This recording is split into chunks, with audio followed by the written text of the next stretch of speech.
Those who watched Glee from season 1 to season 6 witnessed the horrible decline of Tina Cohen-Chang. Somewhere in the middle of the show, Tina's character pulled a complete 180 that upset a lot of Glee fans. It's no secret that with Glee, some characters shined more than others, but for the most part, the majority of the Glee characters had gradual growths that made sense. Unfortunately, with Tina, wasn't the case. So in this video, we are going to analyze Tina's character by looking at her growth as a character, her role in the story, her relationships, and her motives. And later on, we're going to discuss her treatment on the show. So feel free to look at the timestamps and skip to the section you're interested in hearing.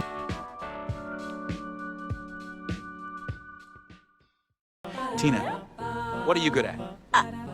We'll figure something out for you.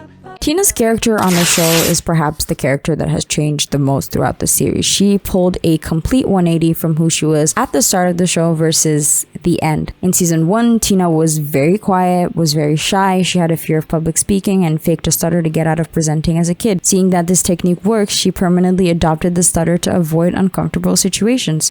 So when we got introduced to Tina, she had a style mixture of punk, emo, and gothic. She would wear arm warmers, fishnets, beanies, Converses, spiked shoes, clothes with whips and tears, and her hair had strands of blue, red, neon pink, and purple highlights. In season 1, despite the fact that Tina was still pretty shy, we saw her caring about other characters, especially Artie. She was a very supportive friend to most, but would not get the same support in return. By season 2, Tina had started expressing herself more, and I don't think she was shy at all anymore at this point. She just didn't have one of the bigger voices on the show, which is probably why she was always in the background. Despite being more confident about her singing voice, Tina never finished a solo in this season and usually ended up crying after them. Her style in this season also changed. She started dressing in a more Victorian goth style, switching from a tomboy look to a more feminine one. In season 3, Tina would often speak her mind and voice her opinions. She wasn't too loud and she seemed to have adjusted into her confidence. We saw this when she helped Mike get acceptance from his parents, got him into dance school, and even played a pivotal part in Rachel getting into NYADA. Her style at this point also completely changed. She started dressing in a more 60s retro style with very bright colors and started wearing her hair with classic highlights and curls. So by season 3, she had completely abandoned the goth style, which was noticed by everyone except for the characters on the show. Tina, you may not always get all the solos, but you were a key player. I put you in charge of costumes. Wow, like that's some prize.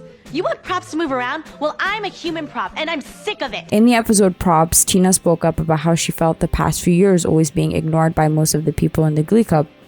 Of course, they acted like she was exaggerating, and she ended up taking a backseat again.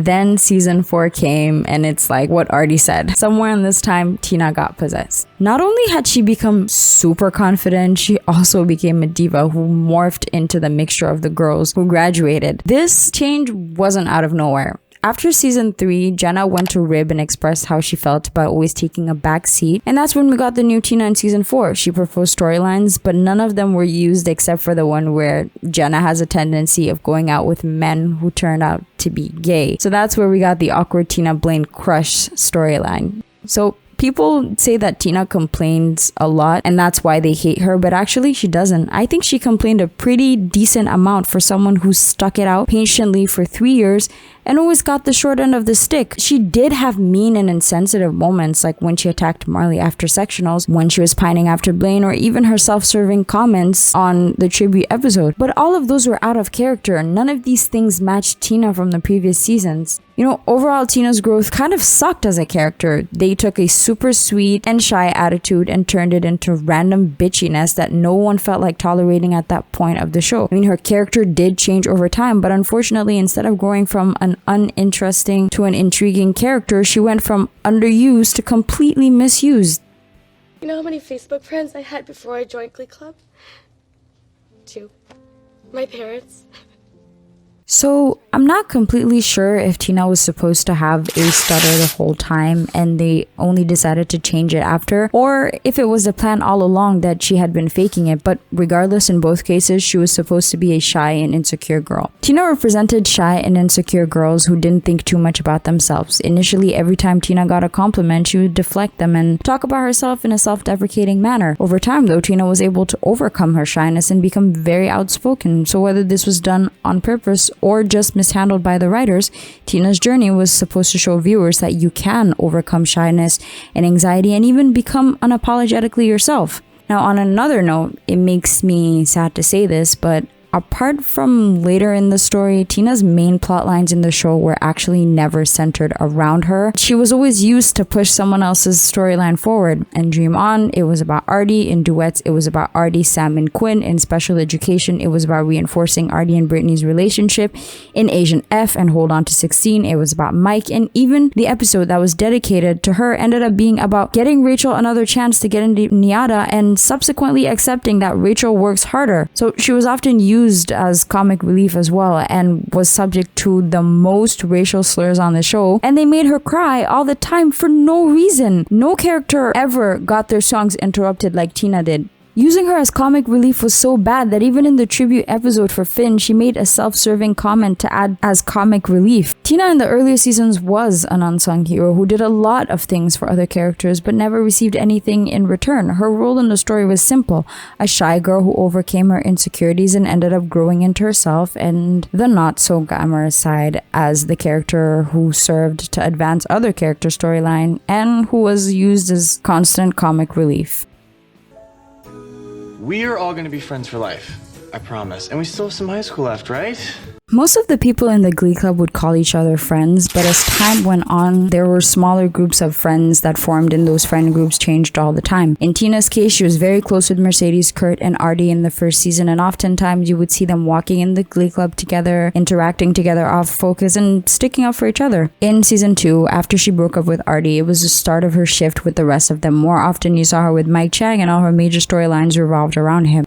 When Kurt left for Dalton, it drove a lasting wedge between their friendship. Kurt started to grow closer with Rachel while also forming an unofficial trio with Mercedes. There were moments you would see Tina chatting with some of the Glee Club members, but they were pretty generic moments added to the background just to not make them sit there randomly. Apart from Cohen-Chang, most of the bonds that she made with the characters before season 4 were pretty insignificant. The relationship that Tina is most remembered for is Blaine and her infamous crush on him. After most of the members graduated, Tina got closer with Blaine and took it to another level when she started wanting more, even though she knew damn well that he was gay and couldn't ever reciprocate her feelings. This resulted in probably one of the most embarrassing scenes to watch on Glee, the vapor rub scene. And then we get her relationship with Mike. Tina's relationship with Mike was actually one of the most wholesome ones on the show, and contrary to many other relationships, they weren't toxic at all. During the wedding episode in season 6, Tina proposed to Mike and got turned down by him, and that was their last of the relationship because in the finale we saw that she got back together with Artie. So for the most part, Tina was really cool with everyone in the Glee Club. I mean, they would insult her all the time in the later seasons, but I think that she was a really good friend to a lot of people, and it kind of sucked that they ruined all of her relationships.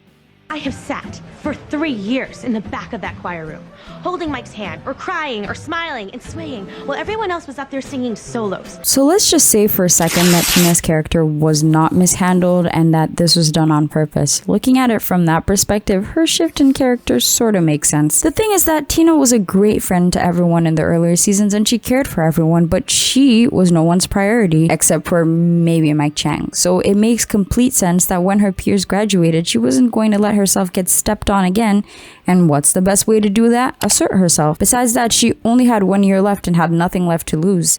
You're being selfish. How come when Rachel complains about not getting enough solos, she's claiming her stardom, but when I do it, it's selfish? Tina saw the attitude her female peers had. They demanded things and got it. It only made sense for her to use that tactic. It also makes complete sense that when the main cast left the show, her character felt comfortable enough to become unapologetically herself, especially that she was now a senior member while the other members were new. This was just a method to assert herself and be more seen by the future generation. Oh, and there's the obvious fact that the writers had no idea what to do with her, so they tried to morph her into the other characters on the show after they graduated.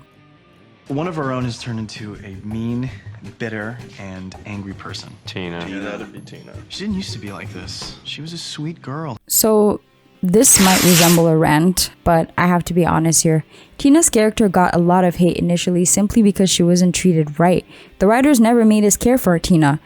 As I said earlier, most of her storylines were barely even about her. Even the embarrassing vapor rub scene was just supposed to get back to Kurt and bring a reaction out of him. She was also used as comic relief, which mostly made her unlikable, awkward, or just annoying. Her comments on the quarterback episode were really insensitive, and it wasn't fair to make Tina's character only seem to care about herself when her friend had just died. Another thing is that Tina is the only OG cast member to have not hit the 100 song mark. She only performed 80 solos. Darren Criss, who was a recurring character and only became a main in season 3, performed 128 solos. I've heard people's arguments about the songs not being given to Jenna because she doesn't sing as well. First off, she was on Broadway. There's no way they would hire someone to sing live every day only for them not to know how to sing. Characters like Quinn and Finn didn't have a very high range, but were given songs that worked well for them. Tina had some great performances to prove those claims.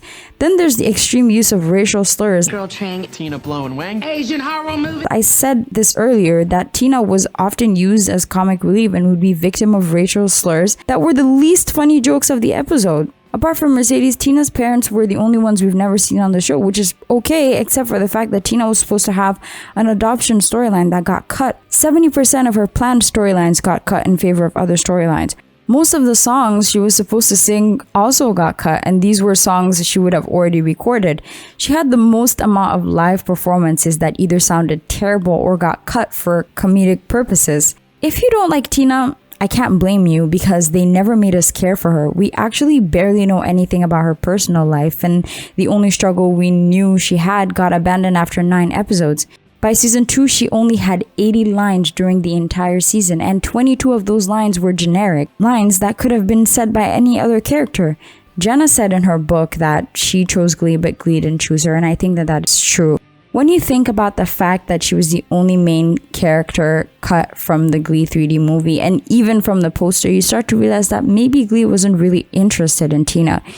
Tina's problem was that the Glee writers had no idea what to write about her, so they morphed her into a mixture of annoying characters that we would love to hate after Rachel Berry graduated, but it didn't stick because it wasn't Tina and we all knew it. I really wish we had seen more genuine scenes with Tina instead of getting those embarrassing vaporette scenes and her getting slushied Carrie style after winning prom queen, which, by the way, was then followed by a scene that reeked of white savior trope. It just sucks. I can't help but feel bad for Jenna for all of this, but I guess with a show like Glee that has so many characters, the writers just tend to put more energy in some than others, and it resulted in declines like Tina Cohen-Chang's. That's it for now, guys. Thanks for tuning in. Don't hesitate to leave your thoughts down below. Please like and subscribe, and I'll see you next time.